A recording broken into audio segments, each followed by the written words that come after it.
Assalamualaikum warahmatullahi wabarakatuh.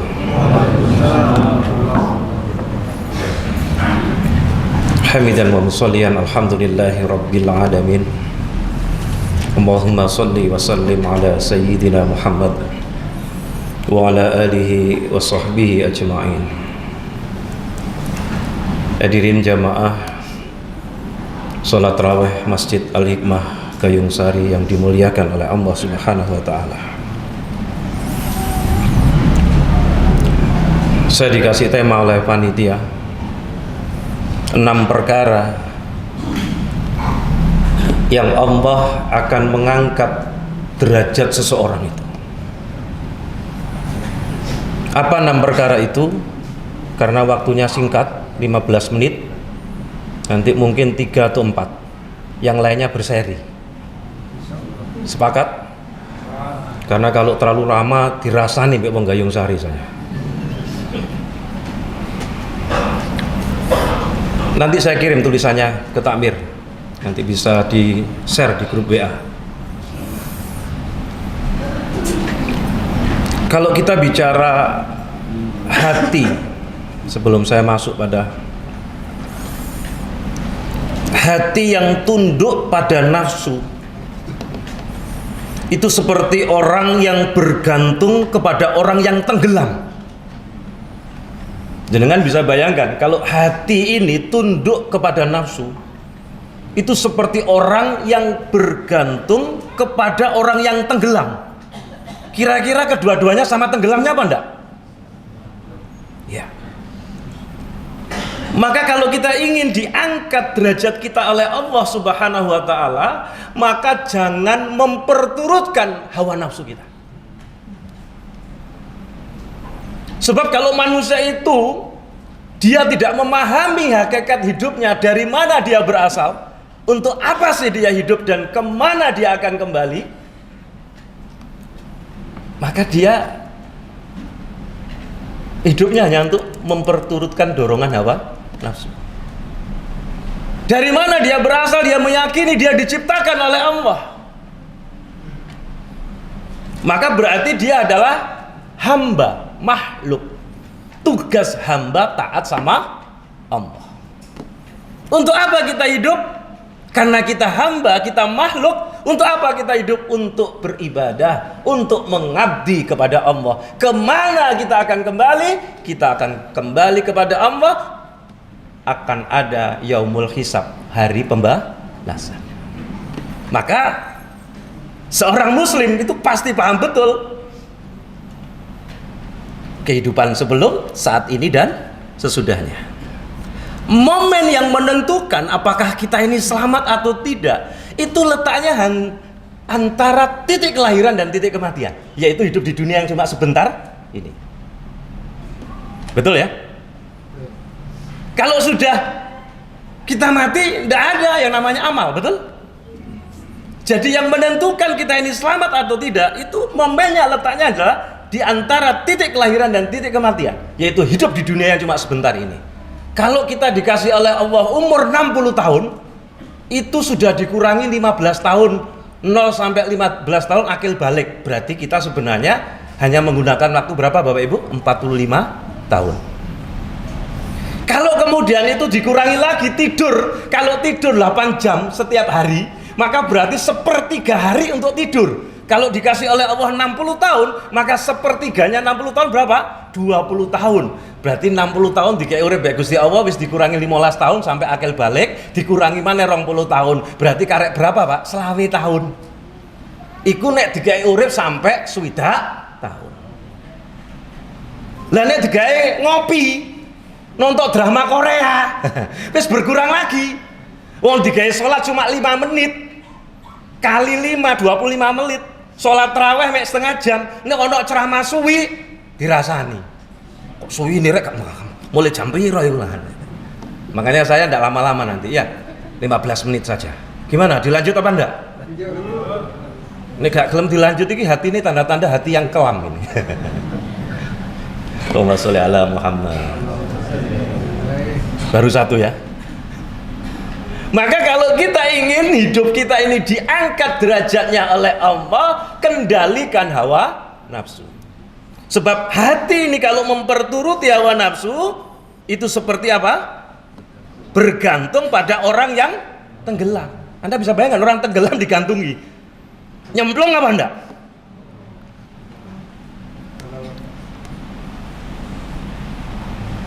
Oke, lanjut. Bisa dilanjut? Nah, ini Gus Ali ini gaya nih. Maka momen yang menentukan antara titik kelahiran dan titik kematian itu sangat menentukan, dan Allah sangat sayang sama kita. Ternyata kita dimodali untuk hidup di dunia tadi. Dan modalnya itu gratis. Kita dikasih oleh Allah hidayah. Satu, gratis ini. Hidayah akal. Gratis apa enggak? Maka salah kalau ada orang mengatakan, saya sih ingin berubah, tapi gimana ya? Kata orang belum dapat hidayah. Sering dengar alasan ini.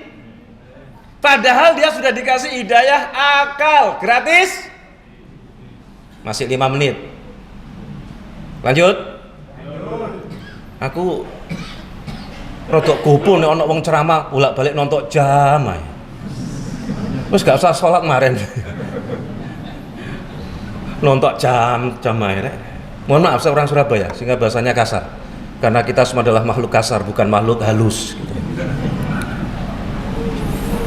Dengan hidayah akal itulah kemudian manusia dikasih bekal sehingga manusia itu bisa mempelajari sesuatu, betul?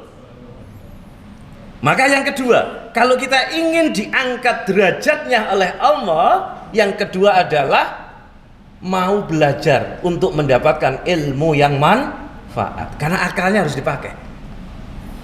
Dengan akal itu manusia bisa berpikir, dengan akal itu manusia bisa membedakan antara nasi bebek dengan nasinya bebek.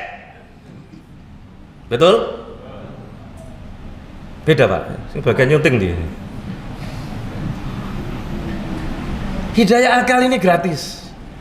Kalau ini tidak dipakai untuk memahami sesuatu, tidak dipakai untuk memahami ayat-ayat Allah, maka akalnya ini akan dikalahkan nafsu. Kalau sudah nafsu yang mengalahkan, orang hidup itu dia tidak memahami tujuan hidupnya, untuk apa dia hidup, dari mana dia berasal diciptakan oleh Allah, untuk apa dia hidup, untuk beribadah kepada Allah, kemana kita akan kembali, innalillahi wa inna ilaihi raji'un.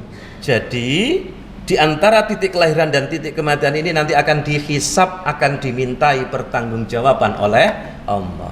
Tapi kalau orang tidak menggunakan akalnya, hidayah akalnya tidak dipakai untuk memahami ayat-ayat Allah, tidak dipakai untuk memahami agama, maka orang itu akan memperturutkan hawa nafsu.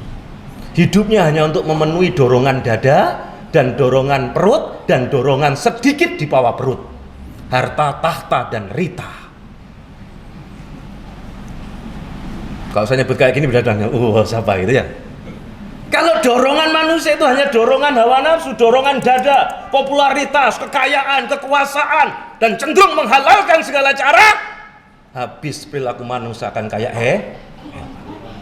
dorongan perut hanya sekedar apa, ekonomi. Dorongan sedikit di bawah perut apa? Loh, kok gak erus ya? Seks, syahwat. Padahal itu semua diatur pemenuhannya. Maka dengan ilmu yang manfaat, maka Allah akan angkat derajatnya. Allahumma sholli ala Muhammad. Masih 7 menit. Lanjut? Nggak apa-apa wis, gak tunda, nggak paten. Sepenting aku nyampaikan. Maka kalau ilmu yang bermanfaat ini, ilmu yang akan menjaga kita, Pak. Kalau harta, Pak, yang jaga siapa, Pak? Kalau harta semakin berkurang Pak enggak? Tapi kalau ilmu, Pak, kalau berkurang, semakin diberikan, semakin ditambah oleh Allah Subhanahu wa taala. Maka dalam hadis itu, kalau dulu di pondok diajarkan kun aliman, jadilah orang yang alim.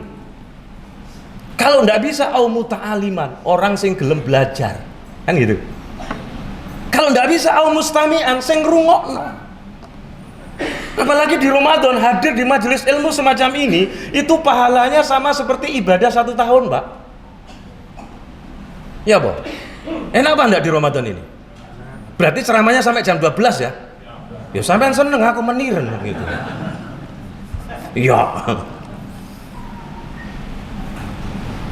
Maka di dalam kitab Ta'lim Muta'alim disebutkan, jadilah orang yang alim.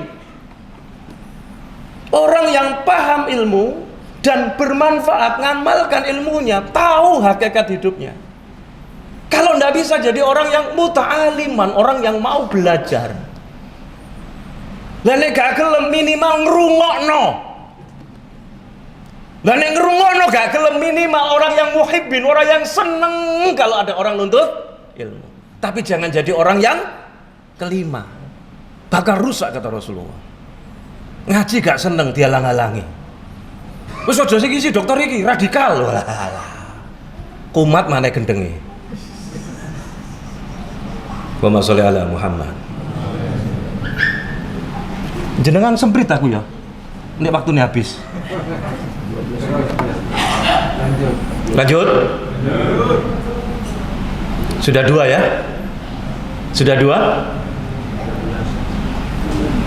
Kalau kita ingin diangkat derajatnya oleh Allah Subhanahu wa taala, tadi yang pertama apa? Jaga hati, jangan hati ini menuruti hawa nafsu. Yang kedua tadi ada ilmu yang manfaat. Karena kita dikasih oleh Allah apa tadi? Hidayah akal, gratis apa enggak? Yang kedua, kita dikasih oleh Allah juga hidayah gratis, yaitu hidayah panca indera, tubuh yang lengkap. Gratis apa enggak? Yang ketiga, kita dikasih oleh Allah hidayah berupa naluri. Manusia punya ghorisatut tadayun, naluri beragama. Manusia punya ghorisatul baqa, naluri untuk mempertahankan diri. Itu dikasih oleh Allah. Manusia dikasih ghorisatun nau, naluri ketertarikan pada lain jenis. Dan itu semua diatur pemenuhannya oleh Allah, sehingga ada lembaga pernikahan, bukan LGBT. Sejahat-jahatnya anjing, Pak, dia, ulangi ya, sejahat-jahatnya anjing, Pak, maka kalau dia kawin cari anjing yang betina, Pak, betul? Ini sekarang dengan dalih hak asasi manusia, yang lebih tahu aturan yang manusia, yang lebih tahu, yang paling ngerti, yang cocok bagi manusia, yang lebih tahu Allah apa kita manusia? Hari ini kita kemelinding gak karu-karuan nih. Allah memberikan naluri tadi itu diatur pemenuhannya. Ada lembaga pernikahan. Tujuan ghorisatun nau itu adalah libaqoin nau, untuk melangsungkan jenis keturunan. Maka ada pria, ada wanita, dan itu ada pernikahan. Sekarang dirusak lembaga pernikahan ini.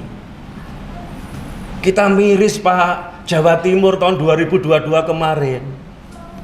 Data di Pengadilan Tinggi Agama di Jawa Timur yang minta apa, Pak? Remaja yang minta diskon, Pak, apa? Permintaan izin untuk nikah, Pak, SMP SMA itu jumlahnya 15.000, Pak. Dan ini pergaulan bebas, Pak, lamaran kari meteng dhisik, Pak. Yang mencuat Ponorogo ya, Pak ya. Ternyata Ponorogo jumlahnya cuma 180, Pak. Yang nomor 1 di Jawa Timur Kabupaten Malang, Pak, 16.000. Nomor 2 Kabupaten Jember 15.000. Surabaya sekitar 300, Pak. Kalau data kayak gini miris apa enggak, Pak? Maka Islam mengatur itu semua. Tapi ini semua dilulukan. Kalau bapak ibu punya anak remaja, kalau diajari kamu jangan pacaran, maka bapaknya diceramai, betul? Kalau ibu melarang saya pacaran, maka bapak ibu melanggar hak asasi manusia. Nah, ajur apa enggak ini? Ajur. Ngantuk sampean. Maka nek buku aja akeh. Wong lagi pirang wis ngomong apa ya? Gayung sari. Allahumma sholli ala Muhammad. Pun telas, Pak. Lho kono derang-dereng. Aku disemprit takmir iki. Jadi Allah itu luar biasa untuk mengarungi hidup dari titik kelahiran, titik kematian. Dikasih modal apa enggak untuk jadi orang yang mulia? Satu, hidayah apa tadi? Akal. Yang kedua, hidayah tubuh, panca indera. Yang ketiga, hidayah apa? Naluri. Ternyata tidak cukup dengan 3 hidayah ini, Pak. Agar manusia ini jadi mulia, maka Allah memberikan namanya hidayah agama, irsyad wal bayan, berupa Al-Quran dan As-Sunnah, berupa dinul Islam yang dibawa oleh Rasulullah Muhammad SAW. Maka kalau manusia dibiarkan, Pak, tidak pakai hidayah agama, Pak, maka sesat, betul? Itulah yang kita mintakan setiap malam, Pak. Setiap hari selama kita sholat 5 waktu. Ya, betul apa enggak? Ketika manusia menggunakan hidayah akalnya, hidayah panca inderanya, hidayah nalurinya, kemudian diselaraskan dengan hidayah agama, maka Allah akan memberikan hidayah taufik, berupa kemudahan, berupa keajaiban, berupa pertolongan. Itu yang kita mintakan, ihdinas siratal mustaqim. Maka hidayah taufik itu harus diikhtiarkan, Pak. Maka berarti hidayah itu ada 2 bentuknya. Ada yang gratis dan harus ada yang diperjuangkan. Saya harus jelaskan malam hari ini, Bapak Ibu, karena banyak kalau saya ngisi pengajian, saya sebenarnya ingin berubah, Pak. Tapi gimana ya, Pak? Kata orang belum dapat hidayah. Sering dengar alasan ini? Padahal Allah sudah kasih modal hidayah 4, Pak. Itu penjelasan tafsir ketika menjelaskan surat ayat ihdinas siratal mustaqim. Dijelaskan di dalam tafsir Syekh Muhammad Abduh menjelaskan Allah memberikan kita modal 4 hidayah tadi. Maka kalau 4 hidayah ini kita pakai, kita gunakan, maka Allah akan memberikan hidayah taufik dan Allah akan angkat derajat kita. Amin. Cukup? Cukup? Santen kula kelopo. Cekap semanten. Atur kawula. Nanti kita sambung kapan-kapan. Wabillahi taufik wal hidayah wal ridha wal inayah. Wassalamualaikum warahmatullahi wabarakatuh.